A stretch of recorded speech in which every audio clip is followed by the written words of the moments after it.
लुधियाना से देवेंद्र जी, स्वागत है आपका।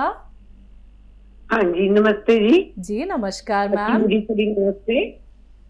बहुत धन्यवाद, स्वागत है आपका। जय हिंद। जय हिंद जी। सुलेमान जी, हकीम जी मुझे ये बताइए, मैंने ना आपसे फर्स्ट टाइम दवा मंगवाई है और मैं आपका प्रोग्राम तकरीबन 4-5 साल से देख रही हूँ, पर मुझे ना कुछ ऐसी बीमारी है कि मैं जो अगर समझा जाए तो कुछ खास भी नहीं है और समझा जाए तो बहुत खास है।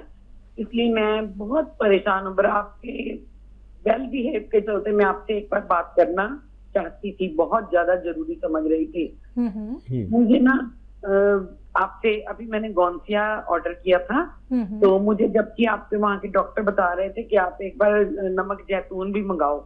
मैंने कहा देखो भाई, अब मैं ना फर्स्ट टाइम दवा मंगा रही हूँ, मुझे ये डर है कहीं मैं मुंह ना हो जाए, मुझे बवासीर की प्रॉब्लम है, ब्लीडिंग बहुत ज्यादा हो जाती है।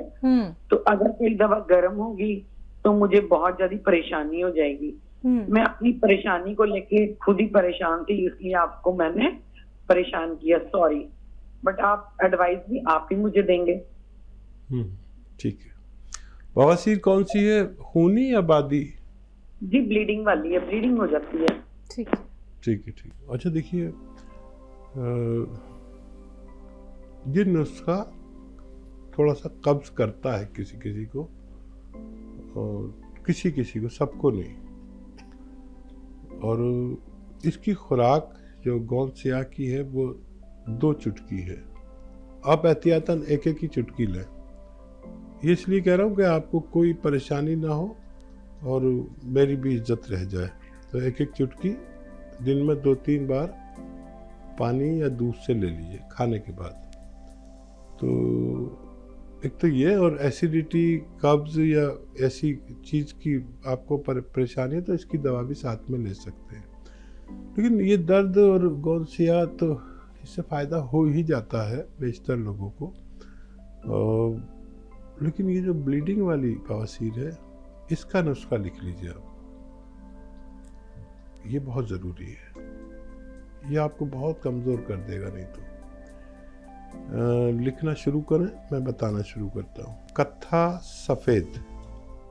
कत्था सफ़ेद, ये जो पनवाड़ी पान पर कत्था लगाता है ना, यही कत्था होता है।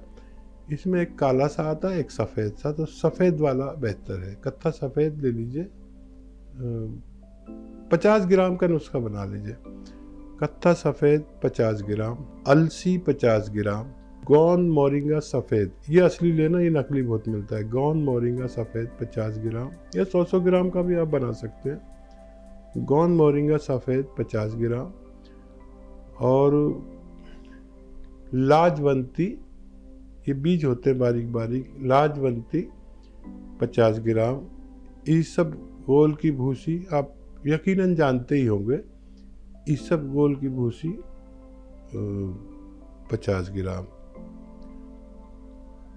इन सब को पाउडर बना लें, सफ़ूफ बना लें, चूरन बना लें, और आधा चम्मच खाएं किसी भी तरह। बड़ा मुश्किल है इसे खाना।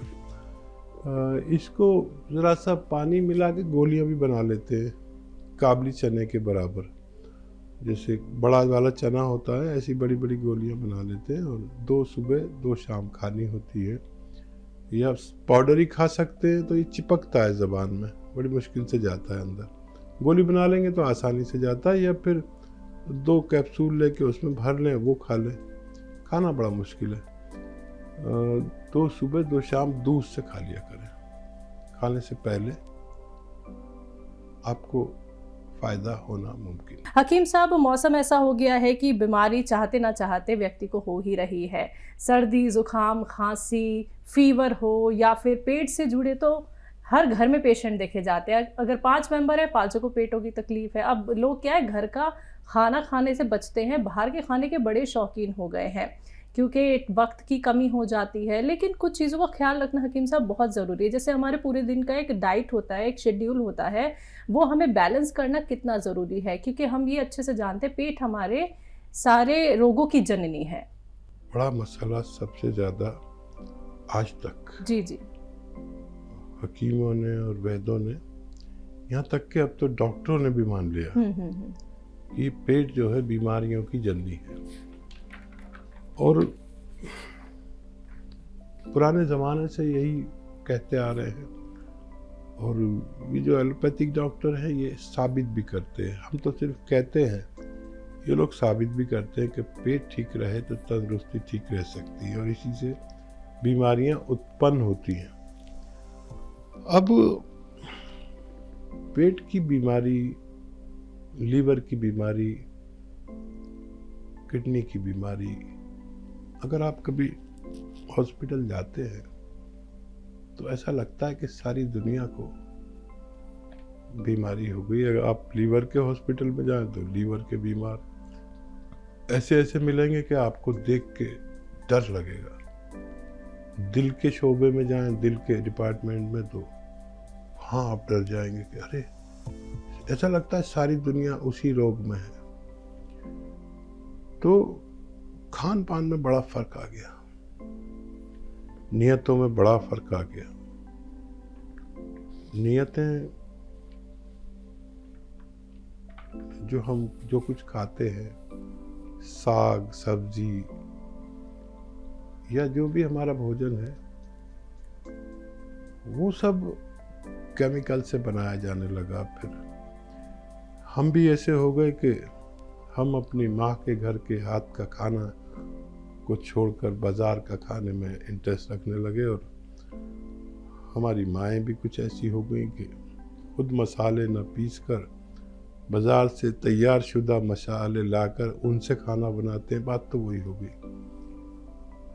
और जो महिलाएं बहुत जिम्मेदार हैं, वो घर में मसाले पीसती हैं, बाजार से पिसे पिसाए मसाले लाती हैं, और वो चाहते हैं कि जब तक वो जिंदा रहे, उनकी औलाद, उनका पूरा परिवार, उनका पति उनके हाथ का खाना खाए।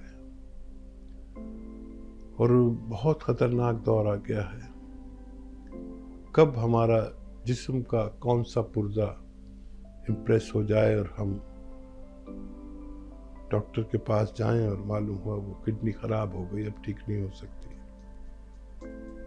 और उसको ट्रांसप्लांट होगा। कभी लीवर का यही हाल है कि लीवर ट्रांसप्लांट होगा, और आपको मालूम है इसमें कितना पैसा लगता है।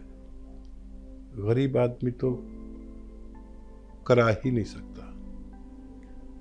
रईस भी आदमी चाहिए तो करोड़पति चाहिए, और जिसको भी कराना होता है हिंदुस्तान में इतने अच्छे हालात नहीं हैं सब लोगों के।